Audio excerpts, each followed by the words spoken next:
బుట్టకింద దాచిన ఒక చిన్న దీపం చేసింది ఏం అద్భుతాన్ని తెలుసా?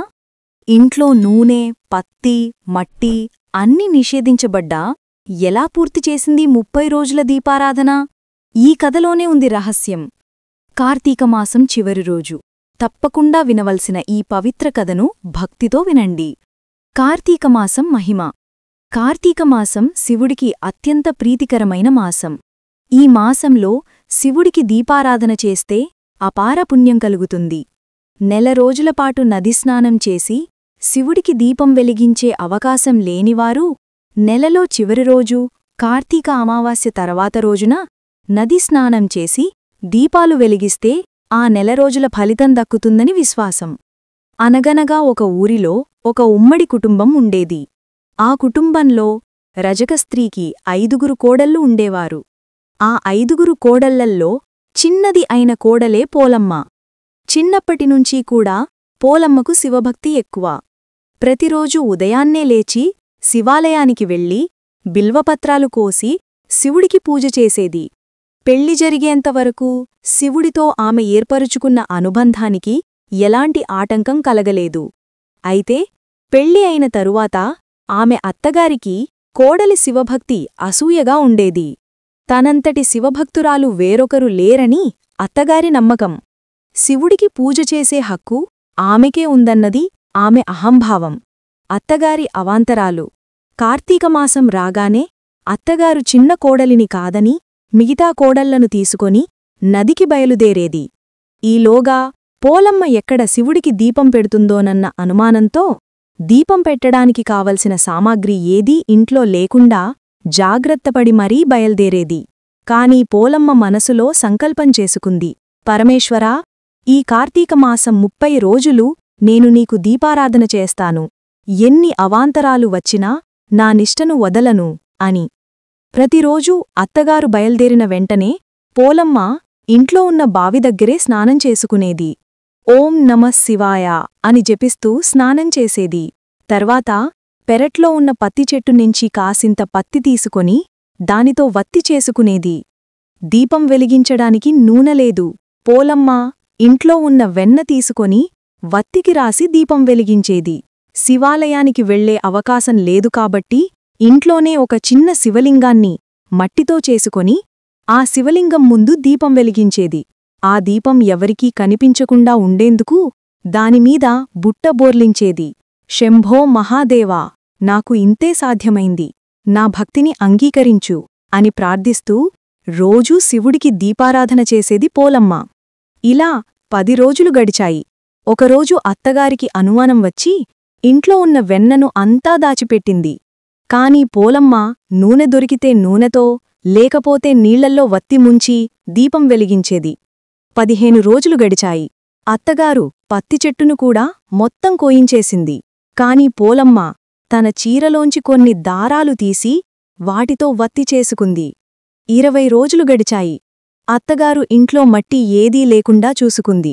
కాని పోలమ్మ వంటింటి బూడిదతో ఒక చిన్న శివలింగాన్ని చేసుకొని ఆ శివలింగం ముందు దీపం వెలిగించింది.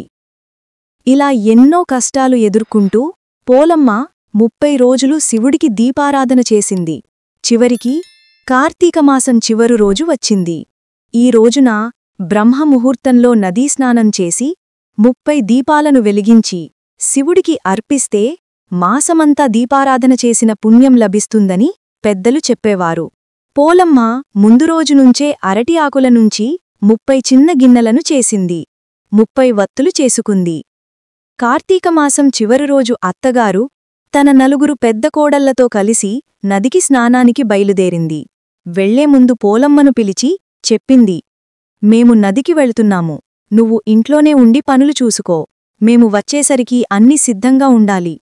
వారు వెళ్లిన వెంటనే పోలమ్మ బావి దగ్గర ఓం నమః శివాయ అని జపిస్తూ స్నానం చేసుకుంది.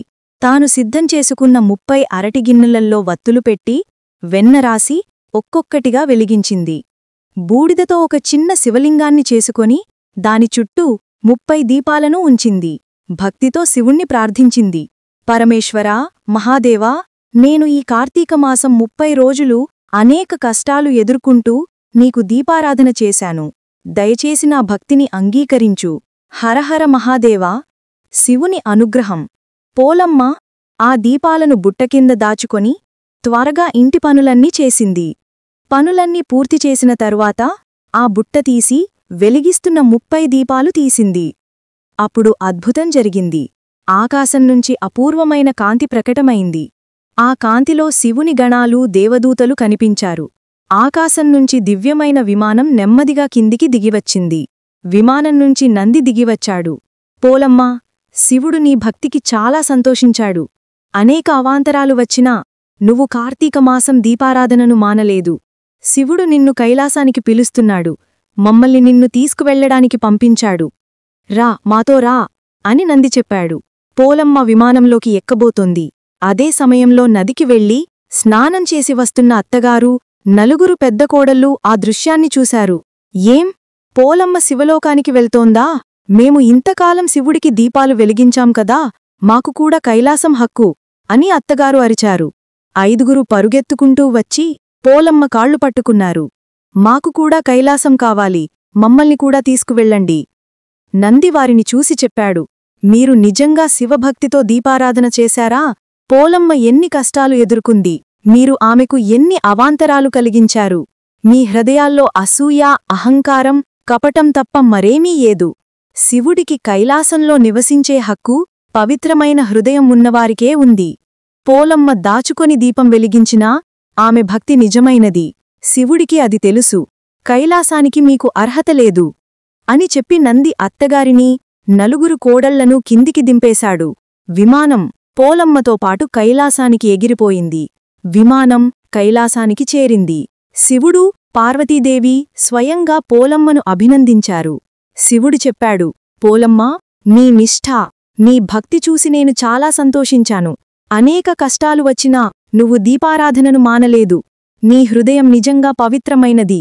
ఇక్కడ నువ్వు శాశ్వతంగా సుఖంగా జీవిస్తావు. హరహర మహాదేవా!